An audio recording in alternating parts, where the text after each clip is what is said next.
Internet, welcome back. Today we're going to go ahead and take a look at the Lesson 5-1 assignment together. For number 1 and number 2, show that the polygons are congruent by indicating all congruent corresponding parts, then write a congruent statement. So, for number 1, I have these two triangles, and my goal here is to see whether or not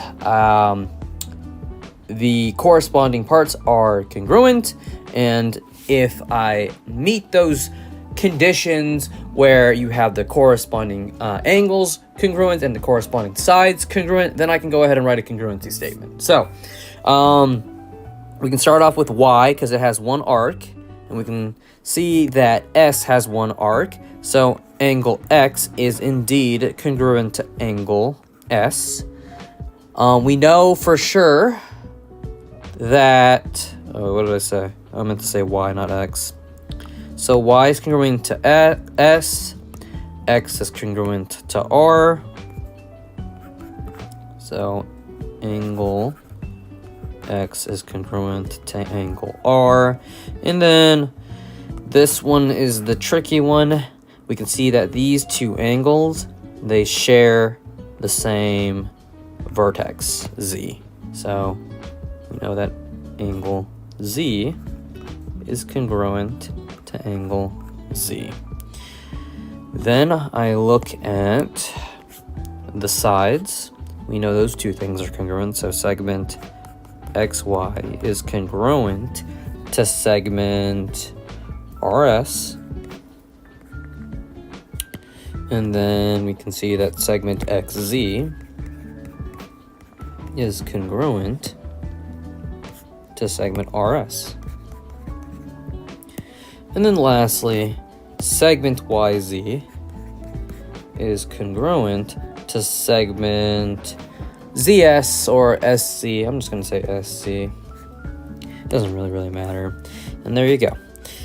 Now that I show that the angles that correspond are congruent and the segments that correspond are also congruent, I can go ahead and write a congruency statement. So you can call this triangle XYZ.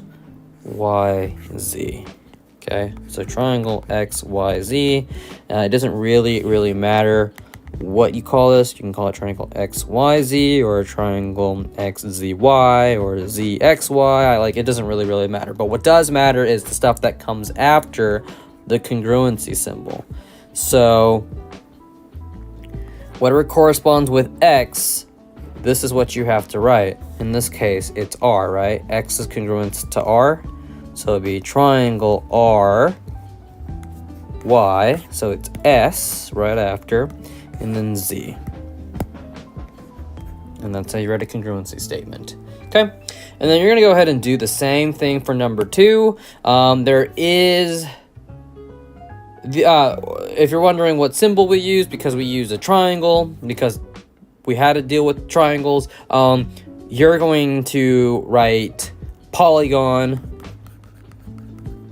blah, blah, blah, is congruent to polygon, blah, blah, blah, for your congruency statement. So make sure that, first of all, you identify all the congruent corresponding parts, then write a congruency statement right after, okay? You can also, by the way, if you want, you can call this quadrilateral, blah, blah, blah, congruent to quadrilateral, blah, blah, blah. Quadrilateral means shape with 4 sides, okay? It says use the following to answer 3A and 3B. Triangle CAB is congruent to triangle DET. This is your given, yes? This is your given. So you're going to go ahead and apply CPCTC, okay? And in this case, again, this is your given, and you're going to apply CPCTC. And this right here is 3x minus 9. Okay, so this should be pretty straightforward to do. So apply CPCTC.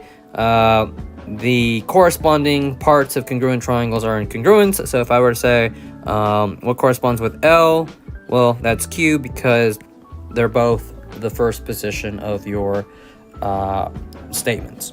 Okay. And then here, find x, explain your reasoning. This is where you're going to apply the third angle's theorem, right? Because look, we can see that this is congruent to this, and this is congruent to this. So that automatically means, by the third angle's theorem, that it should be 2 tick marks, that these angles, angle C and angle G, are congruent. Okay, so find x, okay? And I'm going to go ahead and do that real fast. So I can see that these two things are congruent. So 2x is equal to 80. So x is equal to 40. What's my reasoning?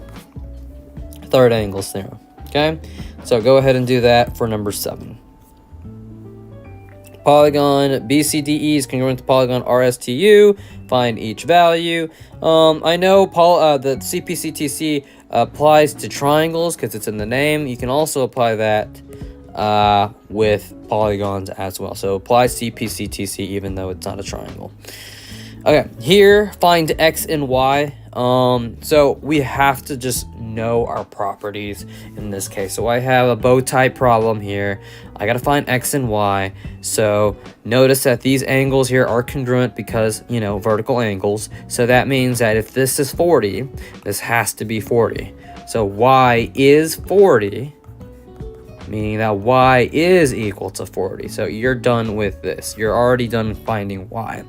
So we know that this is 40 and this is 2x, right? We can see that this angle is 2x degrees and it's congruent to this angle. That means that's also 2x. Okay? So now, how do I solve for x? Well, we know that these angles here, 1, 2, 3, add up to 180. So how do you set up the problem? I'll leave that as an exercise for you to do. Okay? And for 19, 20, and 21, you're going to apply CPCTC. And perhaps it'd be better if you draw a picture as well. I'm going to go ahead and do 20 because it's the frequently most asked question that I get. So let's go ahead and draw a triangle LMN. So here is, I need to make this a little bigger. So here is L, M, and N. And then here, this is triangle R, S, T. And the fact that I say L, M, N, you need to make sure, like, how you're labeling it, it better be in the same order for triangle R, S, T. Okay? So measure angle L is 49. Measure angle M is 10y. Measure angle S is 70. And measure angle T. Okay, this looks like a 104. I meant to say 10y. What did I say? We have S. So T is 4x plus 9. Great. So I'm going to go ahead and figure out what y is because that looks like it's easy. So we know that M contains the variable angle M. So since M is the second letter, it must be congruent to S, right? So this is congruent to this. And by rule of thumb, if something's congruent in geometry, you set them equal to each other. So it's y equals 7. So y is equal to 7. So that means that if I plug that in, this is actually 70 degrees now, okay? So now I'm going to figure out where or what x is. So I have 4x plus 9, and there's absolutely nothing here. But y'all, I know that this is 49, and this is 70. So if you do 180 minus 49 minus 70, and whatever that is, you put that here, that is going to equal that. You should be able to solve for x.